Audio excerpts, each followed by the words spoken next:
Giraffes Can't Dance by Giles Andre. Illustrated by Guy Parker Reese. Read by Terry. Published by Orchard Books. Gerald was a tall giraffe whose neck was long and slim, but his knees were awfully bandy and his legs were rather thin.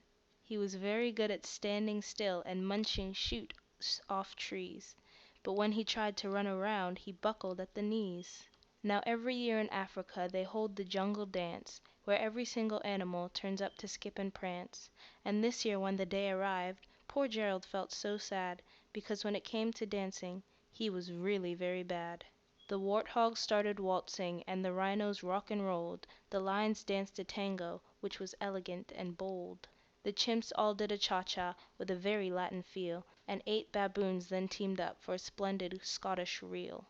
Gerald swallowed bravely as he walked towards the floor, but the lions saw him coming, and they soon began to roar.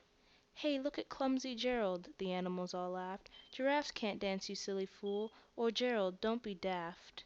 Gerald simply froze up. He was rooted to the spot. "They're right," he thought. "I'm useless. Oh, I feel like such a clot." So he crept off from the dance floor, and he started walking home. He'd never felt so sad before, so sad and so alone.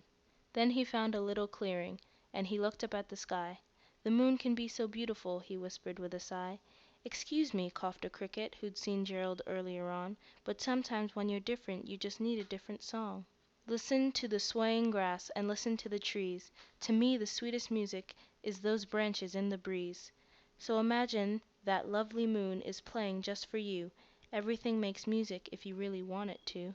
With that the cricket smiled, and picked up his violin. Then Gerald felt his body do the most amazing thing.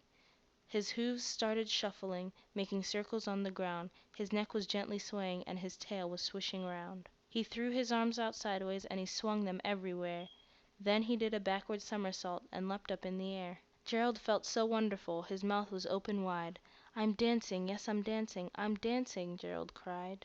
Then one by one each animal who'd been there at the dance arrived while Gerald boogied on and watched him, quite entranced.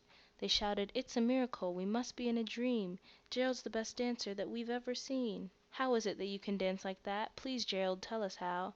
But Gerald simply twizzled round and finished with a bow. Then he raised his head and looked up at the moon and stars above. "We can all dance," he said, "when we find music that we love."